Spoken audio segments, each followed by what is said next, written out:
Fanum explains why streaming is f***ed up. Yeah. Fanum, founding member of AMP and the guy that discovered Kai Cenat and brought him into streaming and brought him into AMP, let him live at their house while he was still, at the time, in the hood at his mom's apartment with the rat or the mouse flying through in the background. He decided to explain why, in several clips, streaming is just screwed now from when he first came into the game. And while he may not be a streaming, well, he is definitely not an OG in the streaming space, he has seen the evolution of it just from when he got in. So I'm gonna play you guys this first clip of him just mocking current gen streamers, and then we're gonna get into the more somewhat serious stuff in a second.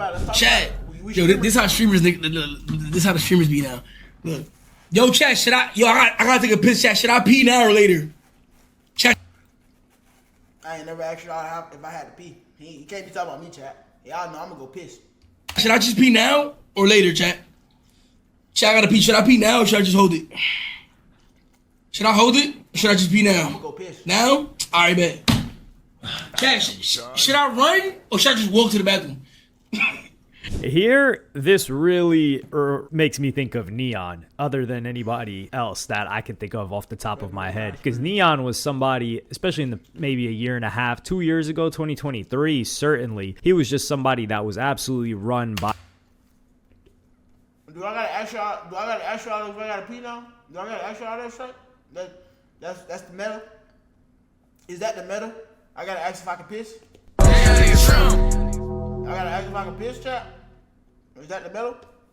His chat. And I do think that's the drawback of some of these streamers blowing up as teenagers, is that you're a teenager and you're getting real-time feedback and peer pressure from thousands of people watching you, and you have this urge. You also haven't really grown into yourself yet, whereas like YouTube, it was a different story. But a lot of these people, like Fanum for instance, they were grown by the time they got into streaming, so they don't have this like, yo, should I do this, chat? Should I do this? And it's trying to get interactions and engagement from the chat, but a lot of them are seriously like this. However, he goes and talks about the epidemic or pandemic or whatever you want to call it of clipping culture, and this is something that How y'all feel about clip culture?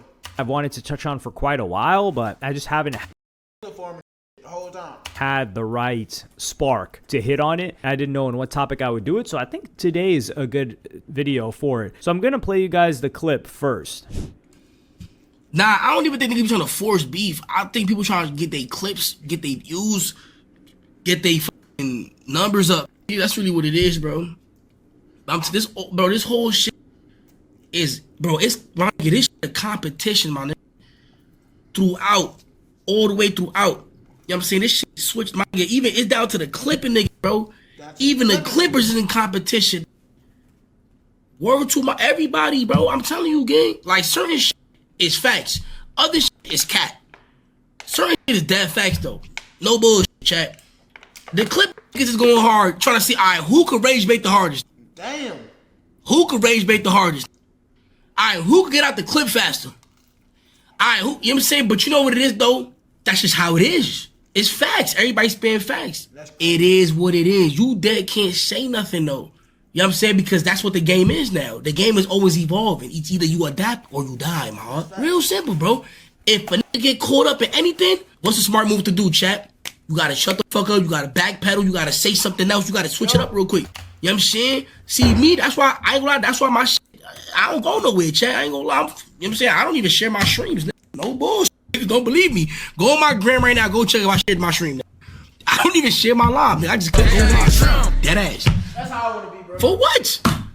You be going mad hard, bro. It's too much. It's too much animosity. It's mad shit going on. They said y'all ruined streaming. How did I ruin streaming? Then? How? Be real with yourself. Be real with yourself. How did I ruin streaming, nigga? How? If you tell me how I end stream right now, or if you tell me how I did that shit, I end stream. Oh God, I end stream. Nigga, where's my mother? There's no way I did that. They said AMP, but you can't. I'm still AMP, right? So you can't say that because I'm still AMP. You can't say that. You can't say that. You can't just say You can't say that, gang. You feel me? I don't care if niggas talk shit because I ain't gonna lie. One thing about me, and some of my niggas do not like that about me though. I ain't gonna cap. But one thing I appreciate is a good hater. You gotta appreciate a good hater, chat. A nigga that know how to hate, fire. A good shit talker, I could appreciate a good shit talker, chat. Like, damn, like, you really have to think about that, you know what I'm saying? I like that D1 haters, I got, you feel me? I do. I ain't gonna lie, I'm sorry, that's just me personally. I am like that. I like that shit. But, I don't know, bro, I be laughing off a lot of shit. I'm gonna give it a buck. Soundboard not working, let's see. I'm gonna break down a little bit of history here. So I appreciate it, bro. Thank you. I appreciate it. What the hell? Very far. You can go back to plug channels on YouTube, but if we're going to talk specifically on short form content clipping, in particular for streamers or influencers, Andrew Tate was that guy for it. What Andrew Tate did was he had this group of people in like Hustlers University or whatever, and he said, hey, you guys can make money by clipping my stuff on TikTok. And you guys clip my stuff, he gave them all of the materials, all of the interviews, etc., and they would start clipping it up, and a lot of his stuff was talking about, oh, this is how you make money, this is how you make money, and then they would have a link which would give them a commission on everything that was sold. So the incentive here was the money that they were going to gain via product being sold, and they had already bought the product as well. So that's where that came from. After that, Sneako was the first. That Tate had that method. I heard that method. Damn. Which would give them a commission on everything that was sold, etc. Clip my stuff, he gave them all of the materials, all of the interviews, etc., and they would start clipping it up, and a lot of his stuff was talking about, oh, this is how you make money, this is how you make money, and then they would have a link which would give them a commission on everything that was sold. So the incentive here was the money that they were going to gain via product being sold, and they had already bought the product as well. So that's where that came from. After that, Sneako was the first one to follow up on this. And what Sneako did was he already had a big audience that really just messed with him for him. And he started streaming, and then he just started encouraging people to clip stuff and saying that they would make money. And I think they were making money from like the TikTok creativity program. So he was like, yo, you're going to get views. And he was just copying Tate's like talking points, saying crazy stuff at the time. And he was blowing up. So people were doing this for Sneako. They were making some money off of it, or they were at least like clouding up off of it and getting these pages to a certain amount of follower counts. So that's how that would be the first two. Then it opened the floodgates. A lot of other people started doing it, but Sneako's editor at the time, Musa, he was one of those people that started posting these clips of, hey, I make $15K a month and this is my routine. I just go to CapCut and I clip up. Who your favorite streamers? I don't got no favorite streamers. I don't really watch stream. I'm just now starting to get into stream culture now that I'm streaming more. The people I definitely do watch is the people I follow. I fuck with that Joe. I fuck with Rod OD2. I be seeing his shit. I be seeing on YouTube, bro. Kai Cenat or a famous streamer. I post it on TikTok. I get these views, and this is how much money I'm making. And he pushed that heavy. So now all these teenagers are seeing that guy. I'll try to insert a clip of like the Musa ad, if you want to call it that, or the video that he would recreate a lot of the time, if I can find it. But that brought a whole generation of kids to say like, yo, I'm watching these guys anyway. I can just clip them and make money off of it. All right. So then we're in this new era. And what happens after this period of time is a lot of them start getting claimed. So if they were uploading on YouTube, things like that, YouTube stopped monetizing channels that were just regurgitated content. So if you weren't Sneako, but you were posting Sneako clips, you weren't going to get monetized. So the incentive wasn't there, because for people that were clipping like a Kai Cenat or something, it wasn't Andrew Tate where they were getting sales off of a product and they got commissioned that way. They only got it from the monetization on the views. This is where it comes in that people started paying streamers because they realized the value of, or streamers started paying clippers because they realized the value of a clipper. Because if a clipper can take good clips from their stuff, or many clippers, an army of them, then they can spread it everywhere, and they will in turn be more famous, more popular, and people will transfer to their streams. Some people did this on their own, like Jinxie, for example. He was a streamer that just clipped up his own stuff on his own page, and he grew that way. And then clippers started doing it for him, but I don't think he paid. So should I start clipping my own shit? Should I start clipping my own shit and posting it? But certain individuals, I'm not going to put the names out there, they started to create like clipping services or Discords where they would charge people and be like, hey, for this amount of money, or we'll pay you for this amount of views that you get as a clipper. Neon was one of the first people to do this. Aiden Ross, he used to buy these clipping pages or these streamer pages and say like, yo, you're just posting Aiden Ross stuff now. So now we're in this new era. And then the era gets even crazier because now it's not that it's saturated, but more people are recognizing the opportunity of clipping. What happens when gambling companies get banned off of Twitch and they're advertising everywhere else, they start reaching out to these clipping pages, in particular on Twitter and even on Instagram. And they're like, okay, you guys are getting this many impressions and views, put our logo. This is why in damn near every single clip of a streamer that you see on a Clippers page, there is some sort of a crypto casino plastered on there. That's because these guys are getting a ton of views. Why is that? I be seeing that shit. It be like the crypto shit be on the clip pages, bro. They probably be getting hella money off that.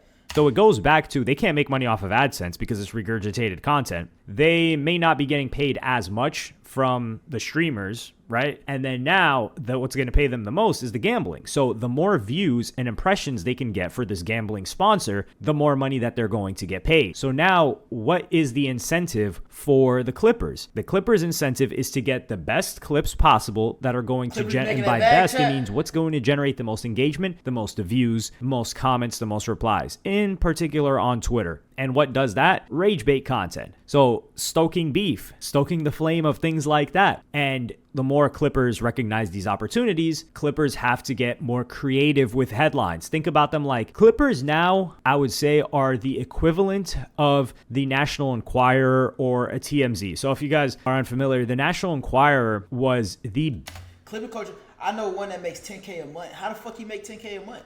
Clipping.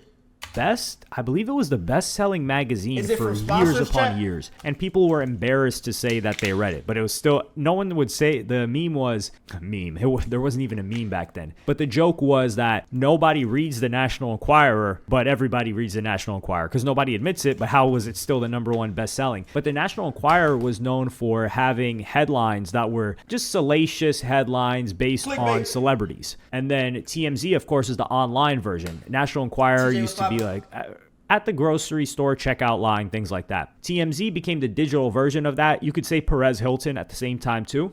And a lot of people, they just trashed TMZ for many, many years. And like, yo, TMZ's trash. Yet TMZ's still here. And yeah, now the modern day celebrity really for the kids is not so much a TV star or a movie star or maybe even a singer. It's a streamer or a content creator or a YouTuber. And these Clippers are the TMZ of that. So they're creating the salacious headlines, except they're getting paid from, instead of advertisers, these gambling sponsors. And now they're incentivized to create crazy headlines, and they're probably getting paid as well by streamers. So they're making money from many different angles. They're making money from upcoming streamers that want to get paid to get posted on the page. They're making money by piggybacking off of the popularity of the big stream. I don't think YouTube fell off, bro, because niggas still consuming a lot of this Twitch shit on YouTube.